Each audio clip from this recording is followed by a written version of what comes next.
Well, hi. I wanted to talk today about something that's not very easy, and that is layoffs. Now, it's not easy to talk about because it's certainly not easy to live through.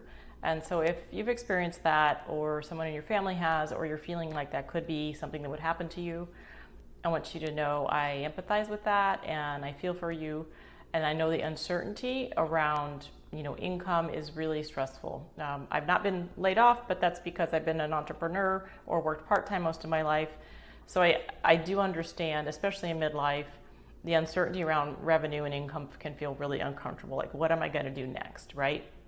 So I wanted to do this video to offer you some tips, a way to break it down, the process into two phases, and then an idea for you that will really help you present yourself much more competitively online as new employers are starting to look at you versus other candidates in the marketplace. Okay, so the first thing to think about is what you can do is divide it into two phases.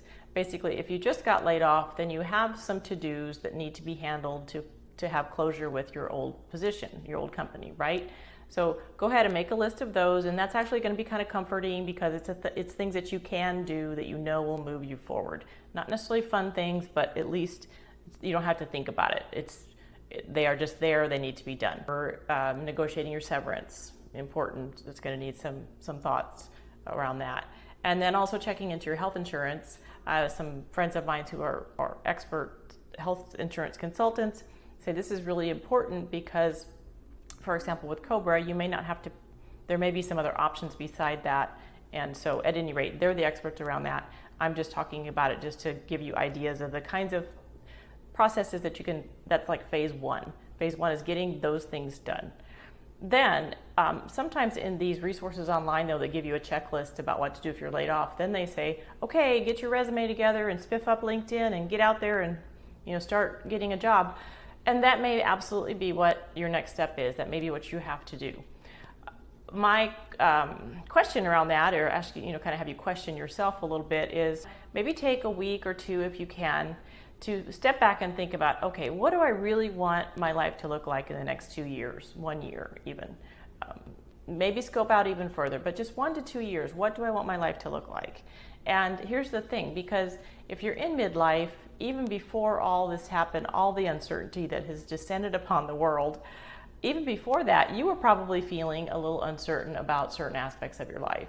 And that's because that's normal. It's not a bad thing, and it's not really even a crisis. It's just been characterized that way. It's a normal process of our human development, especially now that many of us are going to live into our 100 years old if we stay healthy. Okay? So just put it in a bigger, larger perspective and consider taking some time around, what do I really want to be doing? And then at the end of that process, then you can decide, okay, this is what I'm going to do next. But here's the thing, no matter what you end up doing next, especially if it's applying for another job, but also if you're going to try to build community around a new idea, your online presence really matters. And I looked at there was a blog on Elevate, one of their blog posts on Elevate, and the author talked about how 80% of recruiting managers and recruiters and hiring managers will Google your name even if they have your resume in front of them. Okay, so what do I mean by that? Well, if you Google it, and the things that pop up around your social media and what you've contributed, and your LinkedIn, of course, all that starts to add up to your personal brand. So you have a personal brand online, whether you like it or not, whether you know it or not. If you've been active on social media, you do have a personal brand. And here's the opportunity in that. You can start to strengthen your personal brand before you start sending new people to check you out on Google. So traditionally, it's been called like thought leadership, right? And what have been the ways that you could establish thought leadership? Well, you could publish articles, and you could be on podcasts, and you could do blog posts, and there's nothing wrong with any of those ideas. And then also, of course, video is one way of establishing it as well. So The reason, of course, that I'm going to suggest a video strategy to strengthen your online persona before you start to be compared to other people online by say a hiring manager has 4 resumes and they're Googling every single person. How do you want to stand out? How are you going to stand out among the crowd?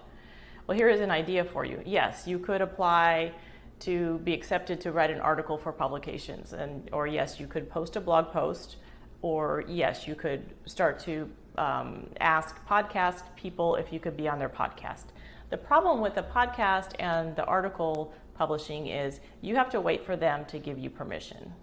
And so I think those are worthy activities, but I don't like having that be the only strategy. I want you doing things where you don't have to wait for permission, because fortune favors the bold. And so yes, you can publish a blog post without permission. The problem is it's very hard to get people to go to a blog post and read it. It just is, versus a video strategy. So what I want to suggest to you is, if establishing thought leadership around a topic, around something that you are expert in and really want to be doing more of, is create a video initiative. This is something I work on with my clients who are transitioning, right? We create a video initiative, and you create 4 to 6 videos that show your expertise around this certain topic. And we weave in stories of success that you've had, and you weave in testimonials, and you weave in super helpful, valuable content that the viewer is going to get from watching your video initiative. And it's all a beautiful thing because we do that. You batch produce all those things, so you have them all done, ready to go. There's a simple distribution strategy around it. It also gives you something, and this works because it also gives you something exciting to talk about as you start to contact people around your being available for new opportunities. So once again, picture your colleagues and they're opening up a message from you on LinkedIn, or from 2 people, and one says, "Hey, I got laid off, I'm available. If you know anybody, I just appreciate the referral." And the other one says, "Hi, I'm really excited. I've created this new video initiative. I think you'll get some value out of it. You'll think it's interesting. And then also, we just want to let you know, I'm also, looking for new opportunities." And you see the difference? One is you're coming from an empowered, exciting place. You have some news for them. You have something that might be interesting to them. The other one is not a differentiated place, and it's not a strong position.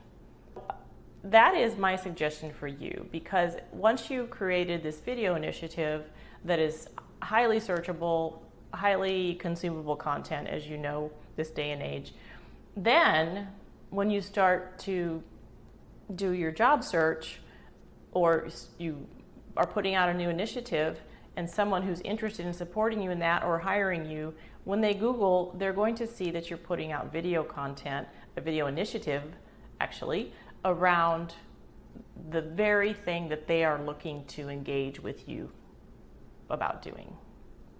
So I know that the idea of a video initiative may be a little overwhelming, and especially if you haven't done anything like that before, and there may be also back of your mind kind of mindset issues about being seen in this new way, and it's all natural that you would have some reservations around this. All that's figure outable, and that's what I do. And I had a little bug here. What I want to leave you with is, what would it feel like to enter the next phase of the exciting next phase of what you're going to create in the world next? Whether it's another job doing similar work as to what you were doing or at a different level, or whether it's a new venture. What would it feel like to start that process out with a grounding online of some exciting new content that some new people have been engaging with, your older colleagues, the colleagues from the past are seeing you in a new way? How would that feel versus kind of just starting from where you're sitting right now, which may be with pretty static content, not a lot of organization around it, and not a lot of engagement? It's not that hard. It's just, you got to create a system and a strategy. That's what I do all the time. So I would love to answer any questions you might have about that. I invite you to sign up for a webinar I've created that describes the strategy in more detail, and I'd love to see you in there, and we'll be in touch. Best of luck to you, really. Reach out on LinkedIn if you have any other questions. Thank you. Bye-bye.